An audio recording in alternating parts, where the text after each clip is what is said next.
अगर आप मार्केट में कोई लैपटॉप या कंप्यूटर लेने जाते हैं जो कि जनरली विंडोज़ बेस्ड होता है, तो जनरली आपको दो तरह के चॉइसेस सीपीयू में वहाँ देखने को मिलते हैं। उसमें या तो एक इंटेल का सीपीयू प्रोवाइड किया जाता है जैसे कि इंटेल कोर प्रोसेसर्स, या फिर एएमडी का प्रोसेसर यूज़ किया जाता है जैसे कि AMD Ryzen processors. So basically इन दोनों ही प्रोसेसर्स में क्या डिफरेंस होता है, कौन सा इनमें से एक बेटर ऑप्शन होता है, इसके बारे में आज हम बात करेंगे। दोस्तों, मैं हूं अंकित, आप देख रहे हैं आउटराइट टेक, और इस वीडियो में मैं बात करूंगा कि कैसे एएमडी इतने से उठकर इतना ऊपर आ गया और इंटेल को इतनी ह्यूज टक्कर देने लगा।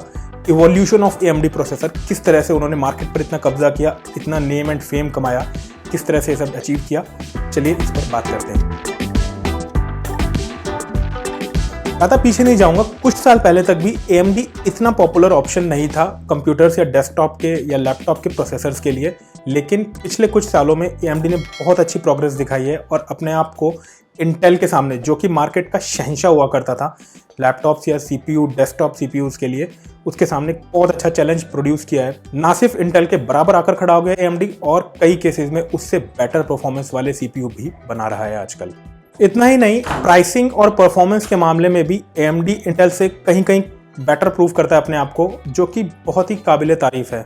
हालांकि बहुत से लोगों का ये कहना है आजकल कि एएमडी के प्रोसेसर्स कम पैसों में इंटेल से ज़्यादा अच्छी परफॉर्मेंस देते हैं।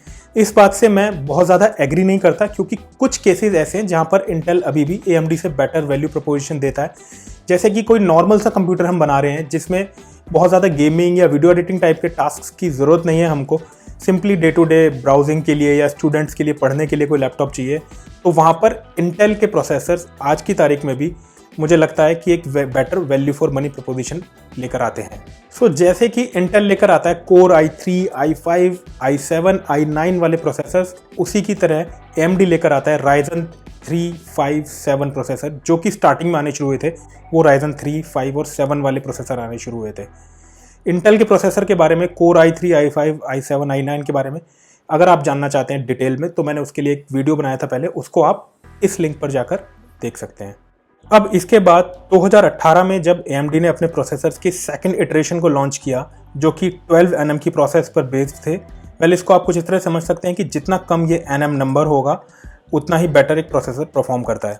सो सेकंड जनरेशन वाले इन एएमडी प्रोसेसर्स में बेटर और हायर क्लॉक स्पीड हमको दी गई, और पावर कंजम्पशन के मामले में भी ये काफ़ी बेटर परफॉर्मेंस दे रहे थे।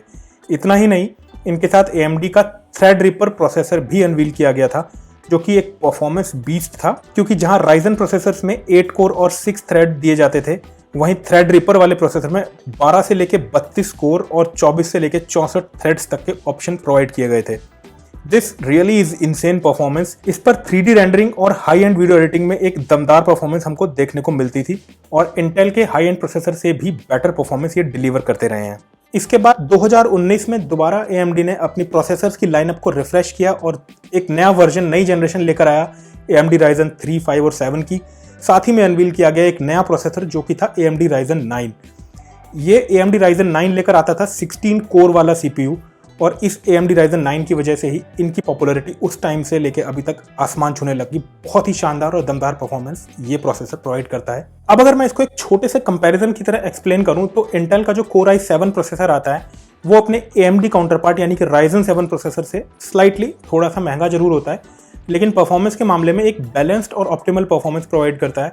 डे टू डे कामों के लिए, थोड़े बहुत गेम्स खेलने के लिए, वीडियोज़ वगैरह एडिट करने के लिए एक डिसेंट परफॉर्मेंस हमें वहाँ देखने को मिल जाती है।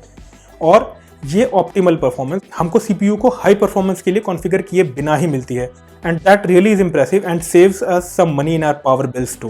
बट जैसे ही हम अपने यूज केस को थोड़ा सा स्विच करते हैं, चेंज करने की कोशिश करते हैं, और ये अज्यूम करते हैं कि हम अपने कंप्यूटर को, पीसी को यूज करने वाले हैं हाई एंड गेम्स प्ले करने के लिए, जो कि मैक्सड आउट सेटिंग्स पर खेलेंगे, और सीपीयू के मल्टीपल कोर्स उसमें आएंगे, या फिर कोई 3D मॉडलिंग वाला सॉफ्टवेयर यूज करने वाले हैं, या फिर कोई हाई एंड 4K या 8K वीडियो एडिटिंग करने वाले हैं, तो ऐसे यूज केसेस के लिए नो डाउट एएमडी के प्रोसेसर्स में आपको एक बेटर परफॉर्मेंस देखने को मिलेगी।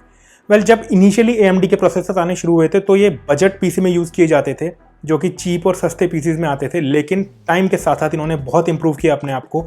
आज की डेट में हाई एंड प्रोसेसर को अगर कंपेयर करें इंटेल और AMD के, तो मोस्ट ऑफ द बेंचमार्क्स जो अवेलेबल हैं, जितने भी बेंचमार्क्स पे हम देखते हैं रिजल्ट्स, आप ऑनलाइन जाकर चेक कर सकते हैं।